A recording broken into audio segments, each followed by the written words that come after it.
श्रीगुरुभ्यो नमः। हरि ओम। श्रीमहागणाधिपतये नमः। श्रीमहासरस्वत्यै नमः। श्रीगुरुभ्यो नमः।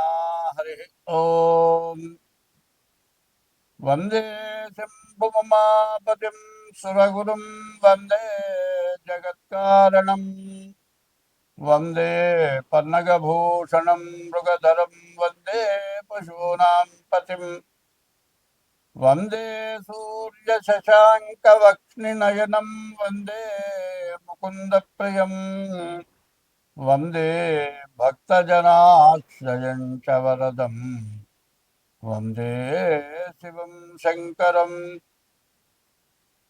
तल्ली निंडुदलंचि पुस्तुकमुचे तन्बूनितिन् నీవు నా యుల్లంబందునల్చి జృంభణముగా నుక్తుల్ సుశబ్దంబులో శోభిల్లన్ బల్కుము నాదువాక్కునను సంప్రీతిన్ జగన్మోహిని పుల్లాబ్జాక్షి సరస్వతి భగవతి భారతి నిక్షేష జాడ్యాపహ. ఒక మంచి విషయం చెప్పుకుందాం. అధిక విద్యావంతులు అప్రయోజకులైనారు. ఎందుకు పనికిరాని వాళ్ళు బాగా గొప్పవాళ్ళైనారు. సత్యం పలికేటువంటి వాళ్ళ మాట ఎక్కడ పనికి రావట్లేదు. వదరు బూతులు తిప్పేవాళ్ళు, దుర్మార్గులు, తగాదాలు పెట్టుకునేవాళ్ళు, కొట్టేవాళ్ళు, మరి అందరినీ బెదిరించి ఆస్తులు లాక్కుండేవాళ్ళు, ప్రతి ఆస్తులు కబ్జాలు చేసేవాళ్ళు, మరి చాలా గొప్పవాళ్ళుగా పూజింపబడుతున్నారు. మరి సత్యవంతులు పనికి రాకుండా అయినారు. వదరు బూతులు దేశాన్ని పాలిస్తున్నారు. స్వార్థపరులు అంటారు వీళ్ళు. ఈ స్వార్థపరులకు ఎట్లా ఉంటుందంటే, వాళ్ళ కొన్ని వందల కోట్లు, వేల కోట్లు సంపాదించారు. ఈ వందల కోట్లు, వేల కోట్లు ఏం చేయాలి?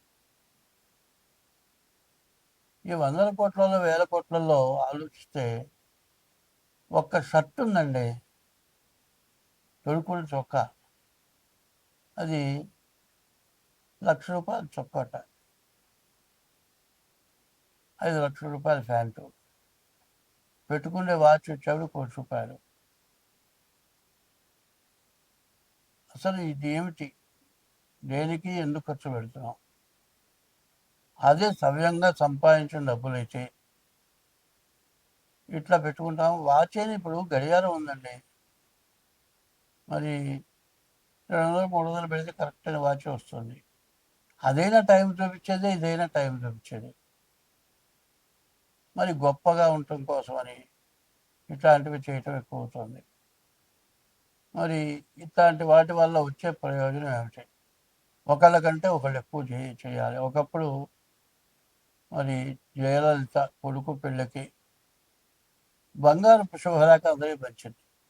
బంగారపు శుభలేఖ, ఒక శుభలేఖ కొన్ని లక్షలు అయిందిట. మరి ఇది ఎందుకు చేస్తున్నారు అనేది ఆలోచన కావాలి. కొంతమంది ఉన్నారు తిరుపతిలో ఏం చెబుతున్నారు, హుండీలో డబ్బులు వేయొద్దయ్యా అని చెబుతున్నారు. ఎందుకంటే హుండీలో డబ్బులు వేయొద్దంటే, దేవుడికి ఏమన్నా ఉపయోగపడుతుందంటే ఏమి ఉపయోగపడాలి దేవుడికి? మరి లడ్డు కూడా కొంతమంది దాతలు ఉన్నారు, అన్నదానానికి దాతలు ఉన్నారు, పూలకి దాతలు ఉన్నారు, అన్నిటికీ దాతలు ఉన్నారు. ఇవి వచ్చే డబ్బులు ఏమైపోతున్నాయి? మరి అటువంటి దానికి కొన్ని కోట్లు ఇస్తున్నారు. ఒక్కొక్కళ్ళు 5 కోట్లు ఇస్తున్నారు, పేరు చెప్పొద్దు అంటున్నారు. ఇవి ఎందుకు ఇస్తున్నారో వాళ్ళకి ఆలోచన లేదు.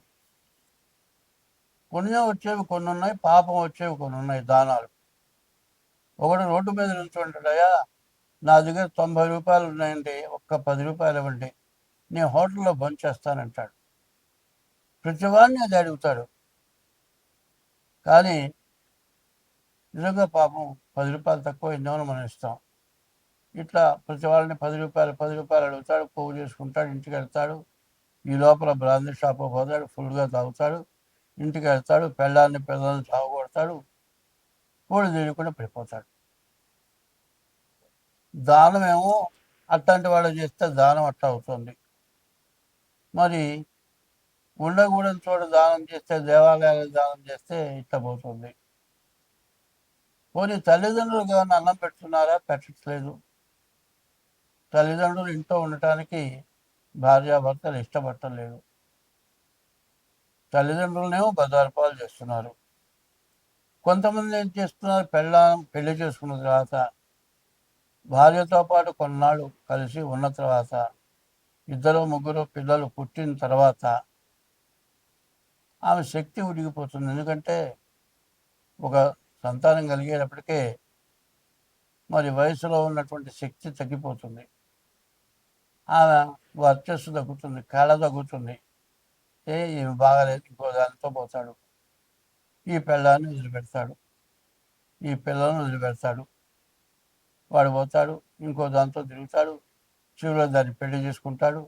ఇక పిల్ల మొహం చూడు, పిల్లల మొహం చూడు, తల్లిదండ్రుల మొహం చూడడు.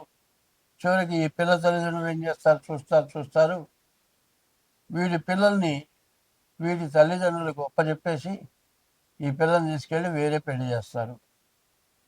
ఈ ముసలాళ్ళు కొన్నాళ్ళ పాటు చూస్తారు, వీళ్ళు పోతారు. వీళ్ళ వయసుడి వీళ్ళు పోతారు. ఈ పిల్లలు అనాథ శరణాలయానికి వెళ్ళిపోతారు.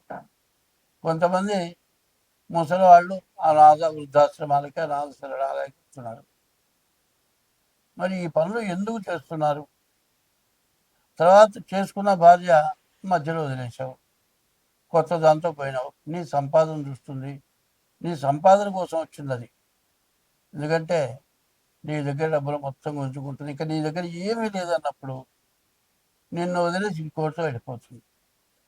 ఇటు వెళ్ళడం బాయ, అటు ఉంచుకున్నది బాయ. కన్న తల్లిదండ్రులు లేకుండా పోయే, మరి కన్న పిల్లల సంబంధం లేకుండా పోయాయి. చివరికి వాటి జీవితం అవుతుంది, వృధా అయిపోతుంది.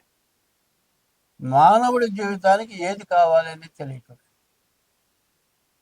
మరి ఇదంతా కూడా యవ్వనం చాలా తక్కువ. 100 సంవత్సరాలు మనిషి ఆయుష్లో సరిగ్గా బాగా ఆరోగ్యంగా ఉండే యవ్వనం 10 ఏళ్ళు 15 ఏళ్ళు.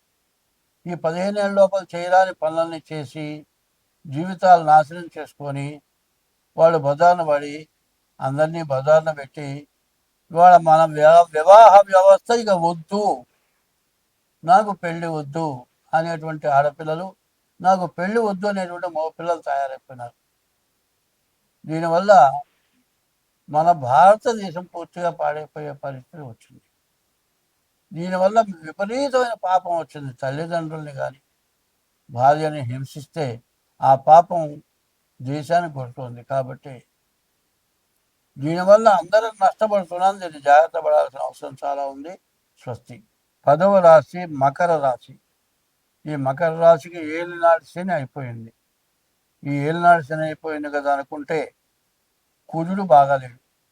కుజుడు వల్ల దోమకాటు వల్ల జ్వరాలు రావచ్చు, రక్త సంబంధమైన వ్యాధులు రావచ్చు, అనారోగ్య సమస్యలు బాగా ఎక్కువగా ఉండటానికి అవకాశం కనబడుతుంది. ఈ రాశి వాళ్ళకు వచ్చేప్పటికల్లా 4 గ్రహాలు పూర్తిగా బాగున్నాయి. మరి బుధుడు, రవి, శని, శుక్రుడు ఈ గ్రహాలు బాగున్నాయి. వ్యాపారాలు బాగుంటాయి. విద్య, ఉద్యోగం, విదేశీయానం ఇట్లాంటివి బాగున్నాయి. వివాహంలో బాగా కలిసి వస్తుంది. భార్య వచ్చిన తర్వాత బాగా కలిసి వస్తుంది. కానీ ఈ రాశి వాళ్ళకి మంచి చెడు రెండు సమానంగా ఉన్నాయి. కుజుడు, బుధుడు, రాహువు, గురువు ఈ 4 గ్రహాలు బాగలేవు. బాగున్న గ్రహాలు రవి, శని, శుక్రుడు ఈ 3 గ్రహాలు బాగున్నాయి. అయితే రవి, బుధుడు, శుక్రుడు 4 గ్రహాలు బాగున్నాయి. ఈ 4 గ్రహాల వల్ల ఏమిటి? ఐరన్ సంబంధించిన వ్యాపారం బాగుంటుంది. విద్య చదువుకునేవాడు బాగుంది, ఉద్యోగం చేసేవాడు బాగుంది, వివాహం చేసుకున్న తర్వాత భార్య కూడా మంచి అనుకూలత వస్తుంది. వ్యాపారస్తులకు వ్యాపారం బాగుంది. కానీ గురువు మాత్రం బాగాలేడు. నీ నోరు సక్రమంగా ఉండదు. అనవసరమైన గొడవలు పెట్టుకోవడం జరుగుతుంది. దానివల్ల నష్టాలు ఉన్నాయి, అనారోగ్య సమస్యలు ఉన్నాయి, కాలసర్ప దోషం ఉంది, మరి కుజ దోషం ఉంది. ఈ రెండు కూడా పాపగ్రహాలు, కుజుడు, రాహువు, కేతువు. ఈ గ్రహాల వల్ల చాలా నష్టాలు ఎక్కువగా ఉంటాయి. కాబట్టి పాపగ్రహాలు వదిలిపెట్టవు, హింసించి తీరుతాయి. కాబట్టి మీ డేట్ ఆఫ్ బర్త్ ద్వారా జాతకం చూపించుకోవడం చాలా మంచిది. అయితే ప్రస్తుతానికి చాలా బాగుంది. ఈ బాగున్న దాన్ని మీరు ఉపయోగించుకోవాలంటే బాగుండని గ్రహాలను చూసుకుంటే మీరు ఎంతైనా బాగుపడతారు. స్వస్తి.